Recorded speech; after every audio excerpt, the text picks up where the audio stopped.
Hello, I am Mrs. Beavers, and I'm going to be reading with you guys today How the Grinch Stole Christmas.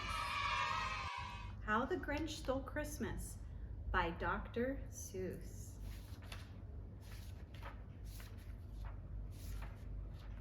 Every Who down in Who-ville likes Christmas a lot. But the Grinch who lived just north of Who-ville did not. The Grinch hated Christmas the whole Christmas season. Please don't ask why. No one quite knows the reason. It could be his head was not screwed on just right. It could be perhaps his shoes were too tight. But I think the most likely reason of all may have been that his heart was 2 sizes too small. But whatever the reason, his heart or his shoes, he stood there on Christmas hating the Whos, staring down from his cave with a sour, grinchy frown at the warm lighted windows below in their town. For he knew every Who down in Who-ville beneath was busy now hanging a mistletoe wreath. And they're hanging their stockings, he snarled with a snare. Tomorrow is Christmas, it's practically here. Then he growled with his grinchy fingers, nervously drumming. I must find some way to stop Christmas from coming. For tomorrow, he knew, all the Who girls and boys would wake bright and early. They'd rush to their toys, and then, oh, the noise. Oh, the noise, noise, noise, noise. That's one thing he hated. The noise, noise, noise, noise. Then the Whos, young and old, would sit down to a feast, and they'd feast, and they'd feast, and they'd feast, feast, feast, feast. They would feast on Who pudding and rare Who roast beast, which was something the Grinch couldn't stand in the least. And then they'd do something he liked least of all. Every Who down in Who-ville, the tall and the small, would stand close together with Christmas bells ringing. They'd stand hand in hand, and the Whos would start singing. And they'd sing, and they'd sing, and they'd sing, sing, sing, sing.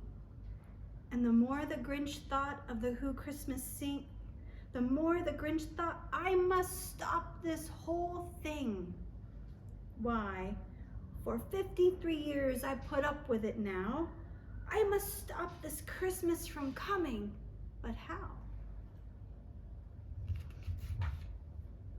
Then he got an idea, an awful idea. The Grinch got a wonderful, awful idea. I know just what I'll do, the Grinch laughed in his throat.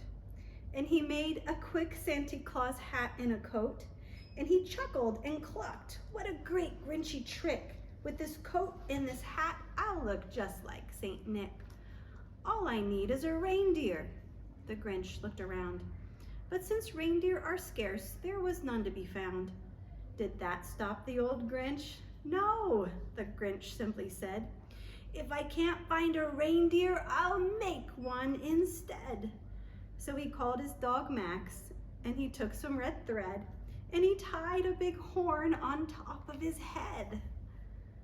Then he loaded some bags and some old empty sacks on a ramshackle sleigh, and he hitched up old Max. Then the Grinch said, giddy up, and the sleigh started down towards the homes where the Whos lay a snooze in their town. All their windows were dark. Quiet snow filled the air. All the Whos were all dreaming sweet dreams without care when he came to the first little house on the square. This is stop number 1, the old Grinchy Claus hissed. Then he climbed to the roof, empty bags in his fist. Then he slid down the chimney, a rather tight pinch. But if Santa could do it, then so could the Grinch. He got stuck only once, for a moment or two. Then he stuck his head out of the fireplace flue, where the little Who's stockings all hung in a row. These stockings, he grinned, are the first things to go. Then he slithered and slunk with a smile most unpleasant. Around the whole room he took every present. Pop guns, bicycles, roller skates, drums, checkerboards, tricycles, popcorn, and plums. And he stuffed them in bags. Then the Grinch, very nimbly, stuffed all the bags one by one up the chimney. Then he slunk to the icebox. He took the Who feast. He took the Who pudding. He took the roast beast. He cleaned out that icebox as quick as a flash. Why, that Grinch even took their last can of Who hash. Then he stuffed all the food up the chimney with glee. And now, grinned the Grinch, I'll stuff up the tree. And the Grinch grabbed the tree and he started to shove when he heard a small sound like the coo of a dove. He turned around fast and he saw a small Who, little Cindy Lou who was not more than 2. The Grinch had been caught by this tiny Who daughter who'd got out of bed for a cup of cold water. She stared at the Grinch. Santa Claus, why? Why are you taking our Christmas tree? Why? But you know that old Grinch was so smart and so slick, he thought up a lie, and he thought it up quick. Why, my sweet little tot, the fake Santa Claus lied. There's a light on this tree that won't light on one side, so I'll take it home to my workshop, my dear. I'll fix it up here, then I'll bring it back there. His fib fooled the child. Then he patted her head, and he got her a drink, and he sent her to bed. Then when Cindy Lou Who went to bed with her cup, he went to the chimney and stuffed the tree up. Then the last thing he took was the log for their fire. Then he went up the chimney himself, the old liar. On their walls he left nothing but hooks and some wire. And the one speck of food that he left in the house was a crumb that was even too small for a mouse.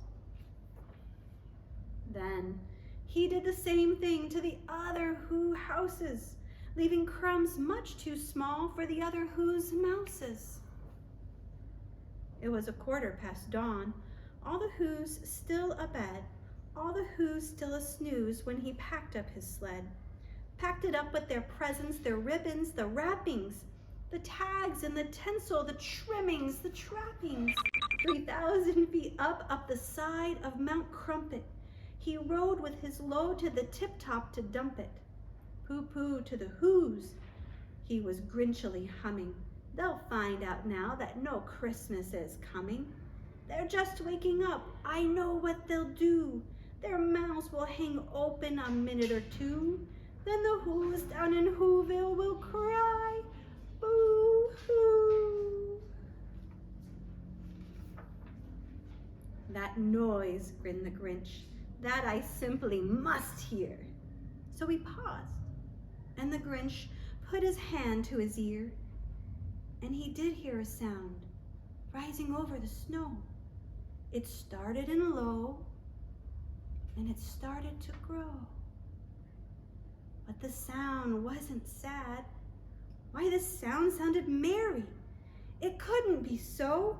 It was merry, very.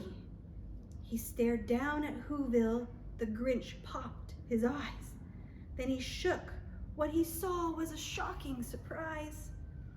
Every Who down in Who-ville, the tall and the small, was singing without any presents at all. He hadn't stopped Christmas from coming. it came. Somehow or other, it came just the same. And the Grinch, with his Grinch feet ice cold in the snow, stood puzzling and puzzling. How could it be so? It came without ribbons. It came without tags. It came without packages, boxes, or bags. Then he puzzled 3 hours. His puzzler was sore. Maybe Christmas, he thought, doesn't come from a store. Maybe Christmas, perhaps, means a little bit more. And what happened then? Well, in Who-ville they say that the Grinch's small heart grew 3 sizes that day. And the minute his heart didn't quite feel so tight, he whizzed with his load through the bright morning light, and he brought back the toys and the food and the feast. And he himself, the Grinch, carved the roast